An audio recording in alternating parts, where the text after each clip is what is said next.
بسم اللہ الرحمن الرحیم۔ وظیفہ اینڈ اسپیچ کے معزز سامنے اکرام، السلام علیکم ورحمۃ اللہ وبرکاتہ۔ امید ہے آپ خیریت سے ہوں گے۔ اللہ پاک دونوں جہاں کی برکت عطا فرمائے، ہر آفت بلا مصیبت سے محفوظ فرمائے اور خوب خوشیاں عطا فرمائے۔ یقیناً ہر بندہ یہی چاہتا ہے کہ اس کے رزق میں برکت ہو، اس کا رزق دسترخوان جو ہے وہ وسیع ہو۔ تو یقیناً اس کے لیے سب سے پہلے جو ضروری چیزیں ہیں وہ یہ ہے کہ وہ اپنی عبادات پر غور و فکر کرے، یعنی نماز کی پابندی کرے اور ہر طرح کی برائی سے اپنے آپ کو بچائے رکھے۔ انشاءاللہ عز و جل اللہ کے فضل سے، اللہ کے کرم سے اس کے رزق میں بہت برکت آئے گی۔ اور دوسرا یہ کہ وہ اپنے معاملات میں خیر کا سلسلہ جاری رکھے، یعنی اپنے گھر والوں کا خیال رکھے، ان کو لین دین کے حوالے سے ان کے معاملات اچھے رکھے، ان کے ساتھ اچھی طرح برتاؤ رکھے، تو اس سے بھی انشاءاللہ عز و جل رزق میں بہت برکت ہوتی ہے، وسعت رزق کا سبب بنتا ہے کہ جو بندہ اپنے اہل و عیال کا خیال رکھتا ہے، اللہ پاک اس پر رحم فرماتا ہے اور اس کے رزق میں بھی برکت عطا فرماتا ہے۔ الحمدللہ آج اسی حوالے سے میں آپ کی بارگاہ میں حاضر ہوں اور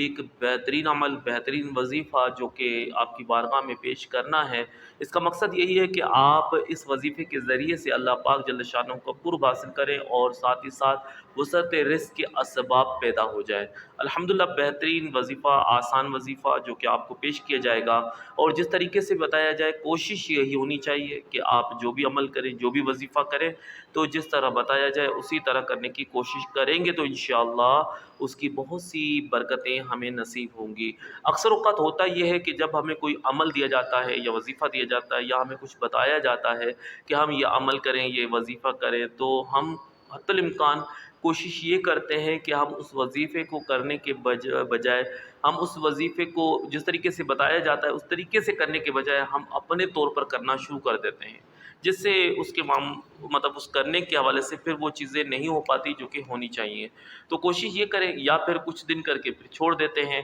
تو یاد رہے کہ جس وظیفے کا عمل جتنے دن بتایا جائے یا جتنا ٹائم پیریڈ بتایا جائے، اس ٹائم پیریڈ تک اس کو ضرور کریں، انشاءاللہ بہت سی برکتیں نصیب ہوں گی۔ آج ایک بہت ہی پیارا وظیفہ، بہت ہی پیارا عمل جو کہ آپ کی بارگاہ میں پیش کیا جائے گا، وہ اس حوالے سے بھی ہے کہ یہ ہمارے نبی آخر الزماں حضرت محمد مصطفیٰ صلی اللہ علیہ وسلم سے منسوب ہے۔ مسند حاکم کے اندر یہ روایت موجود ہے اور اس کے راوی حضرت ابن عباس رضی اللہ عنہما ہیں۔ تو ہمیں ان پر بہت زیادہ فوکس بھی کرنا چاہیے اور اس پر یقین بھی ہونا چاہیے کہ انشاءاللہ ان پیاری پیاری دعاؤں کی برکت سے، ان پیارے پیارے وظائف کی برکت سے اللہ پاک ہمارے معاملات بہتر فرما دے گا۔ ہماری جو تنگی ہے انشاءاللہ وہ اس وظیفے کی برکت سے، اس وظیفے کرنے کے سبب سے انشاءاللہ وہ دور ہو جائے گا۔ تو اللہ پاک ہم سب پر اپنا فضل و کرم فرمائے، ہم سب پر اپنا رحم فرمائے۔ سب سے اہم بات جو کہ بتانا مقصود ہے وہ یہ کہ اپنے مخارج کی درستگی لازمی کریں، کہ جب بھی کوئی عمل کریں کہ ایک دو مرتبہ کسی اچھے قاری صاحب کو جو کہ حافظ ہو، یا اگر حافظ نہیں تو کم از کم وہ قرآن کو پڑھنا اچھے سے جانتا ہو، اس کو سنا کر آپ تسلی کر لیں کہ آپ جو بھی پڑھ رہے ہیں وہ عین عربک کے مطابق پڑھ رہے ہیں یا لب و لہجے کے حوالے سے آپ معروف پڑھ رہے ہیں،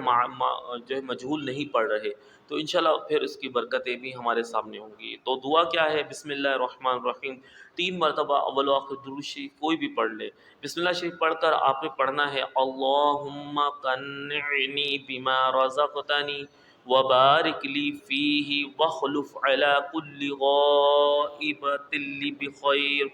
اللہم قنعنی بما رزقتنی وبارک لی فیہ واخلف علی کل غائبۃ لی بخیر۔ اس دعا کو آپ نے 11 مرتبہ پڑھنا ہے، 11 مرتبہ 11 ٹائم آپ نے نماز، کسی بھی پورے 5 وقت کی نماز میں سے کسی بھی نماز کے بعد پڑھ کر اللہ جل شانہ کی بارگاہ میں آپ نے دعا کرنی ہے۔ یہ عمل کم سے کم 11 دن اور زیادہ سے زیادہ 41 دن کرے، انشاءاللہ جو بھی تنگی ہے دور ہو جائے گی، جو بھی رکاوٹ ہے ختم ہو جائے گی، رزق کے معاملے میں جو پریشانی ہے وہ پریشانی ہمیشہ کے لیے ختم ہو جائے گی، اور انشاءاللہ وسعت رزق کے حوالے سے آپ کے رزق میں اتنی برکت ہوگی، اتنی برکت ہوگی کہ آپ لوگوں کو دیں گے تب بھی آپ کا رزق ختم نہ ہوگا۔ اللہ پاک ہم سب کو عمل کی توفیق عطا فرمائے اور ہم کوشش کریں کہ ہم دوسروں تک بھی یہ بات پہنچائیں تاکہ ہمارے دوسرے بھائی بھی ان دعاؤں سے مستفیض ہو سکیں، اس کی برکتیں ان تک پہنچے تاکہ وہ بھی اس سے برکتیں حاصل کر سکیں۔ السلام علیکم۔